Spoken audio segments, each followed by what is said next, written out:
আসসালামু আলাইকুম। দেখুন ক্ষুদ্র খামারিরা কিভাবে ছাগল পালন করে। এই যে ছাগলগুলো এখানে ওনারা ছেড়ে দিয়ে পালন করছে। আর এই ছেড়ে দেওয়া পালন করার উদ্দেশ্য হচ্ছে যে ছাগলের সঠিক পরিমাণে সঠিক সময়ে তারা হিটে আসে।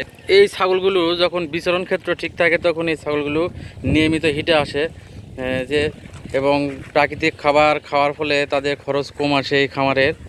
দেখুন কতগুলি ছাগল তারা ছেড়ে দিয়ে রাখছে। তবে এক্ষেত্রে আপনারা অবশ্যই নিয়মিত কৃমিনাশক প্রদান করবেন।